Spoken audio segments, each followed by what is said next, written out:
प्यारे विद्यार्थियों नमस्कार। स्वागत है आप सबका एक बार फिर से हमारे अपने डिजिटल प्लेटफॉर्म जेके एजुकेशन पर। तो आज मैं आपके लिए लेकर आया हूं राजस्थान सामान्य ज्ञान से संबंधित टॉप 30 क्वेश्चन। तो क्लास बहुत ही महत्वपूर्ण रहने वाली है, तो क्लास को पूरा देखिएगा, जितना हो सके ज़्यादा से ज़्यादा आपको शेयर करना है। यदि चैनल से आप पहली बार जुड़े तो एक बार चैनल को सब्सक्राइब जरूर कर ले और बेल आइकन प्रेस कर ले ताकि नेक्स्ट वीडियो का नोटिफिकेशन आपको मिल सके। तो आज अपन 30 प्रश्न सोल्व करने वाले हैं। 30 में से आपके कितने क्वेश्चन राइट होते हैं लास्ट में कमेंट करके जरूर बताएंगे। तो आइए क्लास को शुरू करते हैं। देखिएगा आपके सामने पहला प्रश्न है कि ब्लू पोट्री के लिए पद्मश्री किसे मिला है। बताइएगा ब्लू पोट्री के लिए पद्मश्री किसे मिला है। क्या कृपाल सिंह शेखावत को मिला, क्या कृपाल सिंह रावत को मिला है, कृपाल सिंह कुमावत को मिला है, या फिर उपयुक्त तो सभी यहाँ पर राइट हो जाएंगे। बताइएगा यहाँ पर कुमावत है भाई, ठीक है। तो ब्लू पोट्री के लिए पद्मश्री किसे मिला है, कृपाल सिंह शेखावत को। तो ऑप्शन ए यहाँ पर राइट हो जाएगा। ध्यान रखिएगा ब्लू पोट्री कहाँ की प्रसिद्ध आ जाएगी, ब्लू पोट्री जयपुर की प्रसिद्ध है भाई। कहाँ की प्रसिद्ध है ब्लू पोट्री, जयपुर की प्रसिद्ध है। और ब्लू पोट्री के लिए पद्मश्री किसे मिला है, कृपाल सिंह शेखावत। ऑप्शन ए यहाँ पर राइट हो जाएगा। चलते हैं अगले क्वेश्चन की ओर। दूसरा प्रश्न है आपके सामने कि 11वीं सदी, याद रखिएगा 11वीं सदी का प्रसिद्ध सास बहु मंदिर स्थित है। बताएगा 11वीं सदी का प्रसिद्ध सास बहु मंदिर कहाँ पर स्थित है। क्या उदयपुर के अंदर स्थित है, क्या नागदा, नाथद्वारा, या फिर राजसमंद के अंदर स्थित है। दूसरे क्वेश्चन का आंसर यहाँ पर क्या रहेगा, दूसरे प्रश्न का आंसर यहाँ पर क्या रहने वाला है। तो 11वीं सदी का प्रसिद्ध सास बहु मंदिर कहाँ पर है, नागदा के अंदर। नागदा स्थान कहाँ पर आ जाएगा भाई, उदयपुर के अंदर आ जाएगा, ठीक है। याद रखिएगा सास बहु मंदिर कहाँ पर है, नागदा के अंदर। और नागदा स्थान कहाँ पर पड़ता है, उदयपुर में पड़ता है। चलते हैं अगले क्वेश्चन की ओर। तीसरा प्रश्न आपके सामने आ जाता है, इंपॉर्टेंट क्वेश्चन है। तीसरे प्रश्न का आंसर कमेंट करेंगे कि भारत में चार वेद कला, ध्यान रखिएगा कौन सी कला, चार वेद कला का प्रवर्तक किसे माना जाता है। बताइएगा चार वेद कला का प्रवर्तक किसे माना जाता है। क्या स्वामी हरिदास को माना जाता है, क्या अब्दुल करीम खां को माना जाता है, साकर खां को माना जाता है, या फिर इनमें से कोई नहीं रहने वाला है। तो तीसरे क्वेश्चन का आंसर यहाँ पर क्या होगा, चार वेद कला का प्रवर्तक कौन है भाई, अब्दुल करीम खां। ऑप्शन बी यहाँ पर राइट हो जाएगा, ठीक है। तीसरे का जो आंसर होगा ऑप्शन बी यहाँ पर राइट है। चलते अगले क्वेश्चन की ओर। चौथे प्रश्न का आंसर क्या होगा भाई, चौथे प्रश्न का आंसर कमेंट करेंगे। एक बार सभी साथी क्लास को ज्यादा से ज्यादा शेयर कर दीजिए। चौथा प्रश्न है कि लोकगीत किसी संस्कृति के मुंह है बोले चित्र है भाई। क्या है, लोकगीत किसी संस्कृति के मुंह है बोले चित्र है। ये किसका कथन है भाई, किसका कथन है ये। क्या जी नारायण व्यास का कथन है, क्या मुंशी प्रसाद का कथन है, देवेंद्र सत्यार्थी का कथन है, या फिर मोहनलाल का कथन आ जाता है। बताएगा लोकगीत किसी संस्कृति के मुंह है बोले चित्र है, ये कथन किसका है, देवेंद्र सत्यार्थी का। ऑप्शन सी यहाँ पर राइट हो जाएगा। याद रखिएगा इंपोर्टेंट क्वेश्चन है भाई, ठीक है। इंपोर्टेंट क्वेश्चन यहाँ पर आ जाता है देवेंद्र सत्यार्थी। ऑप्शन सी यहाँ पर राइट हो जाएगा। चले आगे। पांचवा प्रश्न लोक देवता से संबंधित है भाई। देखिएगा आप क्वेश्चन को पढ़ते हैं। वह लोक देवता जैसे गोगा जी की भांति नागों का देवता के रूप में प्रसिद्धि प्राप्त है। बताओ नागों के देवता के रूप में किस लोक देवता को प्रसिद्धि प्राप्त है, गोगा जी की भांति। क्या हड़बू जी, ऑप्शन ए यहाँ पर दे रखा हड़बू जी है, क्या मेहा जी है, क्या तेजा जी, या फिर रामदेव जी यहाँ पर आ जाएंगे। बताइएगा कौन से लोक देवता है भाई, कौन सा आ जाएंगे, तेजा जी। ऑप्शन सी यहाँ पर राइट हो जाएगा, ठीक है। गोगा जी की भांति नागों का देवता के रूप में प्रसिद्धि किसको प्राप्त है, तेजा जी को। ऑप्शन सी यहाँ पर राइट है। चलते आगे। छठा क्वेश्चन भी इंपॉर्टेंट है भाई। छठे क्वेश्चन का आंसर कमेंट करेंगे कि मोरनी मारनो, ध्यान रखिएगा मोरनी मारनो किस जनजाति का रणकोष है। बताइएगा किस जाति का रणकोष आ जाएगा। क्या भील का है, क्या मीणा शहर, या फिर गरासिया। छठे क्वेश्चन का आंसर यहाँ पर क्या रहने वाला है, तो किसका रणकोष है भाई, मीणा जनजाति का रणकोष आ जाता है। तो ऑप्शन बी यहाँ पर राइट हो जाएगा। ध्यान रखिएगा भील जनजाति का रणकोष कौन सा है, फायरे फायरे। फायरे फायरे किस जनजाति का रणकोष आ जाएगा, तो भील जनजाति का रणकोष आ जाता है। चलते अगले क्वेश्चन की ओर। सातवें प्रश्न का आंसर यहाँ पर क्या होगा भाई, सातवें प्रश्न का आंसर कमेंट करेंगे। वीर सतसई के लेखक हैं। बताएगा वीर सतसई के लेखक कौन आ जाते हैं। क्या कन्हैयालाल सेठिया है, क्या सूर्यमल मिश्रण है, बाकीदास, या फिर अबुल फजल आ जाते हैं। तो वीर सतसई के लेखक कौन है, सूर्यमल मिश्रण है, क्या बाकीदास, अबुल फजल कौन है भाई, सूर्यमल मिश्रण। ऑप्शन बी यहाँ पर राइट हो जाएगा, ठीक है। वीर सतसई के लेखक कौन है, सूर्यमल मिश्रण। और कन्हैयालाल सेठिया पातल पीतल के रचयिता यहाँ पर आ जाते हैं। और धरती दोरारी के रचयिता कौन है, पातल और पीतल धरती दोरारी कन्हैयालाल सेठिया से संबंधित है। और वीर सतसई के लेखक कौन आ जाते हैं, सूर्यमल मिश्रण। तो ऑप्शन बी यहाँ पर राइट हो जाएगा। चलते हैं अगले प्रश्न की ओर। आठवें प्रश्न का आंसर यहाँ पर क्या रहने वाला है, प्रश्न संख्या 8 का आंसर यहाँ पर क्या होगा, करवा चौथ का व्रत मनाया जाता है। बताइएगा करवा चौथ का व्रत कब मनाया जाता है। श्रावण कृष्ण चतुर्थी को मनाया जाता है, क्या चैत्र शुक्ल चतुर्थी को मनाया जाता है, या फिर कार्तिक कृष्ण चतुर्थी को मनाया जाता है, या फिर बैसाख शुक्ल चतुर्थी को मनाया जाता है। 8वें क्वेश्चन का आंसर यहाँ पर क्या रहेगा भाई, करवा चौथ का व्रत कब मनाया जाता है, कब मनाया जाता है, कार्तिक कृष्ण चतुर्थी को। याद रखिएगा, प्रश्न इंपोर्टेंट एग्जाम में बार बार पूछा जाता है, ठीक है। कार्तिक कृष्ण चतुर्थी को करवा चौथ का व्रत मनाया जाता है। चलते आगे, 9वें क्वेश्चन का आंसर क्या होगा, हुड्डा सम्मेलन का उद्देश्य था। बताइएगा, हुड्डा सम्मेलन का क्या उद्देश्य आ जाता है। हुड्डा सम्मेलन कब हुआ था भाई, 17 जुलाई को हुआ था ना, 17 जुलाई 1734 को। याद रखिएगा, हुड्डा सम्मेलन कब हुआ था, 17 जुलाई 1734 को हुआ था। इसका उद्देश्य क्या है, अंग्रेजों के बढ़ते प्रभाव को रोकना है क्या, मुस्लिम आक्रांताओं से राज्य को बचाना, मराठों के बढ़ते हस्तक्षेप को रोकना, या फिर उपयुक्त सभी। इसका उद्देश्य क्या था भाई, हुड्डा सम्मेलन का उद्देश्य क्या था, मराठों के बढ़ते हस्तक्षेप को रोकना। तो ऑप्शन सी यहाँ पर राइट हो जाएगा। कौन सा ऑप्शन सी, ऑप्शन सी यहाँ पर राइट है भाई। 9वें क्वेश्चन का आंसर जो होगा ऑप्शन सी यहाँ पर राइट हो जाएगा, ठीक है। देखिएगा, अगला प्रश्न है प्रश्न संख्या 10, मेवाड़ के इतिहास में किस सेविका ने राजकुमार को बचाने के लिए अपने बच्चों की कुर्बानी दे दी। क्या पद्मावती है क्या, पद्मिनी, पन्नादाई, या फिर रूपादाई। 10वें क्वेश्चन का आंसर यहाँ पर क्या रहने वाला है, मेवाड़ के इतिहास में किस सेविका ने राजकुमार को बचाने के लिए अपने बच्चों की कुर्बानी दे दी है। तो कौन सा हो जाएगा भाई, ऑप्शन सी यहाँ पर राइट हो जाएगा, ठीक है, पन्नादाई। पन्नादाई यहाँ पर राइट रहेगा। चलते अगले क्वेश्चन की ओर। 11वें प्रश्न का आंसर यहाँ पर क्या रहने वाला है, राज्य विधानसभा की सदस्यता के लिए न्यूनतम आयु क्या रखी गई है। बताएगा, राज्य विधानसभा की सदस्यता के लिए न्यूनतम आयु क्या है, क्या 30 वर्ष है क्या, 18 वर्ष, 25 वर्ष है क्या, या फिर 27 वर्ष है। 11 का आंसर यहाँ पर क्या रहेगा भाई, ऑप्शन सी यहाँ पर राइट हो जाएगा। कौन सा है, 25 वर्ष यहाँ पर राइट हो जाएगा। राज्य विधानसभा की सदस्यता के लिए न्यूनतम आयु क्या है, 25 वर्ष। याद रखिएगा, इंपोर्टेंट प्रश्न यहाँ पर आ जाता है। चलते अगले क्वेश्चन की ओर। 12वां प्रश्न है भाई यहाँ पर, जोधपुर की प्रथम शासक जिन्होंने अकबर की अधीनता स्वीकार की। बताइएगा, कौन से शासक हैं भाई। 12वें क्वेश्चन का आंसर यहाँ पर क्या हो जाएगा, जोधपुर की प्रथम शासक जिन्होंने अकबर की अधीनता को स्वीकार की है, राव मालदेव है क्या, राव गंगाजी है, राव रणमल, या फिर मोटा राजा उदय सिंह। यहाँ पर राइट हो जाएगा। कौन सा होगा भाई, 12वें क्वेश्चन का आंसर, 12वें क्वेश्चन का जो उत्तर होगा ऑप्शन डी यहाँ पर राइट हो जाएगा, मोटा राजा उदय सिंह। जोधपुर की प्रथम शासक, याद रखिएगा, जोधपुर की प्रथम शासक जिन्होंने अकबर की अधीनता स्वीकार की कौन है, मोटा राजा उदय सिंह। तो ऑप्शन डी यहाँ पर राइट हो जाएगा। चलते हैं अगले क्वेश्चन की ओर। 13वें प्रश्न का आंसर कमेंट करेंगे, इंपोर्टेंट क्वेश्चन है भाई। 13वां प्रश्न इंपोर्टेंट क्वेश्चन यहाँ पर आ जाता है। देखिएगा, 1857 की क्रांति में मेवाड़ महाराणा की विप्लव के प्रति क्या नीति रही है। बताएगा, 13वें क्वेश्चन का आंसर यहाँ पर क्या रहेगा, 1857 की क्रांति में मेवाड़ महाराणा की विप्लव के प्रति क्या नीति रही है। क्रांतिकारियों के सहयोग की नीति रही क्या, क्रांति के प्रति उपेक्षा की, अंग्रेजों के प्रति सहयोग की, या फिर स्वयं विप्लव में भाग लेने की। कौन सा यहाँ पर राइट होगा, ऑप्शन सी यहाँ पर राइट हो जाएगा, ठीक है, अंग्रेजों के प्रति सहयोग की नीति रही थी, ठीक है। चलते अगले क्वेश्चन की ओर।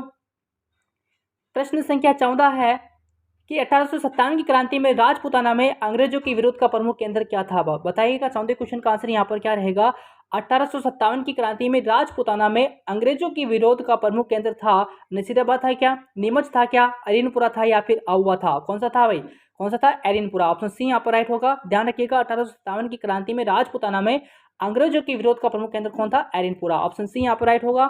चलते हैं अगले क्वेश्चन की ओर।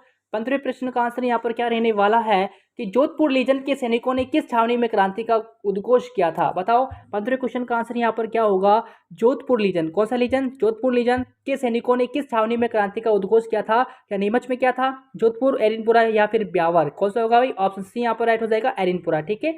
इंपोर्टेंट क्वेश्चन है, ध्यान रखिएगा। चलते हैं अगले क्वेश्चन की ओर। 16वें प्रश्न का आंसर यहाँ पर क्या रहने वाला है कि इनमें से कौन से एक बकरी की नस्ल नहीं है। बताएगा, नस्ल से संबंधित प्रश्न आपसे पूछा गया है, इंपोर्टेंट क्वेश्चन यहाँ पर आ जाता है।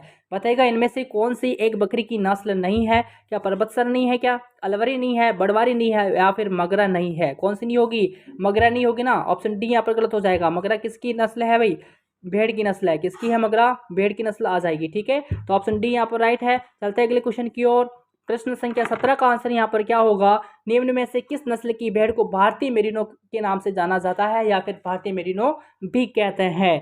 प्रश्न संख्या 17 का आंसर क्या होगा, निम्न में से किस नस्ल की भेड़ को भारतीय मेरिनो के नाम से जाना जाता है। क्या मारवाड़ी है क्या, मालपुरी, चोकला, या शेखावाटी, या फिर उपयुक्त सभी नस्लों को जाना जाता है। कौन सा होगा इस तरह का आंसर, ऑप्शन सी तो है, चोकला या फिर शेखावाटी नस्ल की भेड़ को भारतीय मेरिनो भी कहते हैं भाई, ठीक है। याद रखिएगा, इंपोर्टेंट क्वेश्चन है। चलते अगले प्रश्न की ओर। 18 का आंसर क्या होगा, 18 का आंसर क्या रहने वाला है कि राजस्थान के किस जिले में जूमिंग प्रणाली की वार्रा कृषि की होती है भाई। बताओ, क्या डूंगरपुर के अंदर होती है क्या, उदयपुर के अंदर होती है क्या, बांसवाड़ा के अंदर होती है, या फिर तीनों ही राइट हो जाएंगे। राजस्थान के किस जिले में जूमिंग प्रणाली की वार्रा कृषि होती है, कहाँ पर होती है, डूंगरपुर में भी होती है, उदयपुर के अंदर भी होती है और बांसवाड़ा में भी होती है। तो उपयुक्त तो तीनों यहाँ पर ऑप्शन हो जाएंगे, ठीक है, तीनों यहाँ पर राइट है। चलते हैं अगले प्रश्न की ओर। 19 का आंसर यहाँ पर क्या रहने वाला है कि प्रसिद्ध जिप्सम की गोट मांगलोत खान कहाँ स्थित है। बताएगा गोट मांगलोत खान कहाँ पर आ जाएगी, अजमेर के अंदर है क्या, नागौर के अंदर है, कोटा के अंदर या फिर बीकानेर के अंदर है। 19 का आंसर यहाँ पर क्या रहने वाला है, प्रसिद्ध जिप्सम की गोट मांगलोत खान कहाँ पर स्थित है, तो नागौर के अंदर, ऑप्शन बी यहाँ पर राइट हो जाएगा। चलते अगले प्रश्न की ओर, 20वें प्रश्न की ओर चलेंगे। 20वें प्रश्न का आंसर यहाँ पर क्या रहने वाला है, 20वें प्रश्न का आंसर कमेंट करेंगे, बताइएगा इसका आंसर क्या होगा कि वृद्ध राजस्थान के महाराज प्रमुख, ठीक है, किसके, वृद्ध राजस्थान के महाराज प्रमुख कौन नियुक्त किए गए थे भी, बताओ। महाराणा भोपाल सिंह नियुक्त किए गए क्या, महाराणा कुशाल सिंह, शोभाराम कुमावत या फिर उपरोक्त में से कोई नहीं। शोभाराम कुमावत मत्स्य संघ के प्रधानमंत्री, याद रखिएगा मत्स्य संघ के प्रधानमंत्री कौन बनाए गए थे, शोभाराम कुमावत। और यहाँ पर पूछा है कि वृद्ध राजस्थान के महाराज प्रमुख कौन नियुक्त किए गए थे, तो महाराणा भोपाल सिंह, ऑप्शन ए यहाँ पर राइट हो जाएगा। 20वें क्वेश्चन का ऑप्शन ए यहाँ पर राइट रहने वाला है। चलते हैं अगले क्वेश्चन की ओर। प्रश्न संख्या 21 का आंसर क्या रहने वाला है, इंपोर्टेंट क्वेश्चन यहाँ पर आ जाता है, वही ध्यान रखिएगा। राजपुताना की उन 2 प्रमुख सामंतों के नाम बताइए जिन्होंने 1857 के विद्रोह में भाग लिया। बताइएगा 21वां प्रश्न है आपके सामने। ऑप्शन ए है बिशन सिंह और रावत सिंह है क्या, ऑप्शन बी शिवनाथ सिंह और बिशन सिंह है क्या, ऑप्शन सी शिवनाथ सिंह और तात्या टोपे, ऑप्शन डी है चंद्रशेखर और शिवनाथ सिंह है क्या। बताएगा कौन किसने भाग लिया था भाई, 1857 के विद्रोह में भाग लिया था। राजपुताना के जो उन 2 प्रमुख सामंतों के नाम बताइए जिन्होंने 1857 के विद्रोह में भाग लिया, तो कौन कौन है, शिवनाथ सिंह और बिशन सिंह, ऑप्शन बी यहाँ पर राइट हो जाएगा, ठीक है। चलते हैं अगले क्वेश्चन की ओर। 22 का आंसर क्या होगा, 22 का आंसर कमेंट करेंगे कि हल्दी घाटी युद्ध के पीछे अकबर का मुख्य उद्देश्य था। बताओ हल्दी घाटी का युद्ध जो है 1576 के अंदर लड़ा गया था, इसके पीछे अकबर का मुख्य उद्देश्य क्या है, महाराणा प्रताप को मारना, महाराणा प्रताप को भगाना, महाराणा प्रताप को अपने अधीन करना या फिर महाराणा प्रताप से राज्य हड़पना। 22 का आंसर यहाँ पर क्या हो जाएगा, प्रश्न संख्या 22 का आंसर क्या होगा भाई, ऑप्शन सी यहाँ पर राइट हो जाएगा, महाराणा प्रताप को अपने अधीन करना, ऑप्शन सी यहाँ पर राइट है। चलते हैं अगले प्रश्न की ओर। प्रश्न संख्या 23 का आंसर यहाँ पर क्या होगा, 1938 ईस्वी में स्थापित मेवाड़ प्रजामंडल का प्रथम अध्यक्ष कौन था। बताइएगा 1938 ईस्वी में स्थापित मेवाड़ प्रजामंडल का प्रथम अध्यक्ष आपसे पूछा है, क्या बलवंत सिंह मेहता है क्या, माणिकलाल वर्मा थे, भूरेलाल बया थे या फिर मोहनलाल सुखाड़िया थे, कौन थे भाई। 23 का आंसर कमेंट करेंगे, कौन थे भाई। 23 का आंसर यहाँ पर क्या होगा, माणिक्यलाल वर्मा। देखो बलवंत सिंह मेहता थे भाई, इसके प्रथम अध्यक्ष कौन थे, बलवंत सिंह मेहता थे। यदि महामंत्री से पूछा जाए कि मेवाड़ प्रजामंडल के महामंत्री नियुक्त कौन किए गए थे, तो माणिक्यलाल वर्मा। माणिक्यलाल वर्मा कौन थे भाई, महामंत्री थे, कौन थे, महामंत्री थे, याद रखिएगा। और भूरेलाल बया कौन थे भाई, उपाध्यक्ष, ध्यान रखिएगा। भूरेलाल बया है ये कौन थे, क्या नियुक्त किए गए थे भाई, उपाध्यक्ष नियुक्त किए गए थे। और मेवाड़ प्रजामंडल के जो महामंत्री थे कौन थे, माणिक्यलाल वर्मा। और प्रथम अध्यक्ष कौन आ जाते हैं, बलवंत सिंह मेहता। तो ऑप्शन ए यहाँ पर राइट होगा। चलते हैं अगले क्वेश्चन की ओर। 24वां प्रश्न देखिएगा। 24वां प्रश्न है कि कालीबंगा के लोगों को किस धातु की जानकारी नहीं थी। बताएगा इंपॉर्टेंट क्वेश्चन है, कालीबंगा के लोगों को किस धातु की जानकारी नहीं थी, या तांबे की नहीं थी क्या, लोहे की नहीं थी, चांदी की नहीं थी या फिर कांसा की नहीं थी, किसकी नहीं थी भाई, लोहा की नहीं थी, ऑप्शन बी यहाँ पर राइट हो जाएगा। चलते अगले क्वेश्चन की ओर। 25वें प्रश्न का आंसर क्या होगा, इंपॉर्टेंट क्वेश्चन है कि रावल शाखा की समाप्ति किस गोहिल शासक की मृत्यु के बाद हो गई है, यानी कि अंतिम शासक था भाई, कौन था, क्या संग्राम सिंह था, क्या रतन सिंह था, विजय सिंह था या फिर गज सिंह था। 25 का आंसर यहाँ पर क्या रहने वाला है, रावल शाखा की समाप्ति किस गोहिल शासक की मृत्यु के बाद हो गई, तो रतन सिंह, ऑप्शन बी यहाँ पर राइट हो जाएगा। रावल शाखा का अंतिम शासक कौन आ जाता है, रतन सिंह, ऑप्शन बी यहाँ पर राइट है। चलते अगले क्वेश्चन की ओर। 26 का आंसर क्या होगा, 26 का आंसर कमेंट करेंगे। बिजोलिया किसान आंदोलन की समाप्ति तिथि है, बताओ बिजोलिया किसान आंदोलन की समाप्ति तिथि क्या आ जाती है, 1897 में इसकी तो शुरुआत हुई थी। 1897 में क्या हुई थी, शुरुआत हुई थी। सर्वाधिक लंबे समय तक 44 वर्षों तक चलने वाला ये किसान आंदोलन आ जाता है। इसकी समाप्ति तिथि क्या है, 1936 है क्या, 1929, 1941 या फिर 1940, क्या होगा 26 का आंसर, ऑप्शन सी यहाँ पर राइट हो जाएगा। ठीक है, 1897 से लेकर 1941 तक चलने वाला, 44 वर्षों तक चलने वाला किसान आंदोलन आ जाता है। ठीक है, चलते अगले क्वेश्चन की ओर। 27 का आंसर यहाँ पर क्या होगा भाई, हैला ख्याल दंगल राजस्थान के किस जिले में प्रसिद्ध है, बताओ हैला ख्याल दंगल राजस्थान के किस जिले में प्रसिद्ध है। दौसा के अंदर, जयपुर के अंदर पाली की प्रसिद्ध आ जाएगी या फिर बीकानेर की प्रसिद्ध आ जाएगी, कहाँ की अभी, दौसा की। दौसा में कौन सा स्थान आ जाता है, लालसोट, लालसोट दौसा हैला ख्याल दंगल प्रसिद्ध आ जाती है। ठीक है, चलते हैं आगे। 27 का आंसर 28 का आंसर क्या होगा? आभूषण से संबंधित प्रश्न पूछा है, फेणी आभूषण है। बताओ फेणी आभूषण किसका आ जाएगा? कमर का है क्या, कान का है, नाक का है या फिर कलाई का है? फेणी आभूषण कहाँ पहना जाता है? नाक के अंदर। तो ऑप्शन सी यहाँ पर राइट है। चलते अगले प्रश्न की ओर। 29 का आंसर क्या होगा भाई? 29 का आंसर कमेंट करेंगे। बीकानेर रियासत की कुल देवी थी। बताओ बीकानेर रियासत की कुल देवी कौन है? अंबा माता है क्या, करणी माता है क्या, आवड़ माता है या फिर उपयुक्त सभी यहाँ पर रहने वाले हैं? बताओ बीकानेर रियासत की कुल देवी कौन है? करणी माता। करणी माता का मंदिर कहाँ पर है भाई? देशनोक बीकानेर के अंदर। कहाँ पर आ जाता है? देशनोक बीकानेर के अंदर आ जाता है। चलते अगले क्वेश्चन की ओर। 30 का आंसर यहाँ पर क्या रहने वाला है? संत दादू दयाल का जन्म कब हुआ? बताओ भाई संत दादू दयाल का जन्म कब हुआ? क्या 1544 ईस्वी के अंदर हुआ क्या, 1540 ईस्वी के अंदर हुआ क्या, 1620 ईस्वी के अंदर हुआ है या फिर 1640 ईस्वी के अंदर हुआ है? कब हुआ भाई संत दादू दयाल का जन्म? 1544 ईस्वी के अंदर हुआ था। कहाँ पर हुआ है भाई? अहमदाबाद के अंदर। अहमदाबाद, ठीक है, याद रखिएगा अहमदाबाद के अंदर हुआ था 1544 ईस्वी के अंदर। तो ये थे अपने सामने टॉप 30 क्वेश्चन। टॉप 30 में से आपके कितने क्वेश्चन राइट हुए हैं कमेंट करके जरूर बताना। यदि क्लास पसंद आई हो तो लाइक जरूर करें। यदि चैनल पे पहली बार है तो चैनल को सब्सक्राइब जरूर करें। तो मिलेंगे नेक्स्ट वीडियो के साथ में, तब तक के लिए नमस्कार।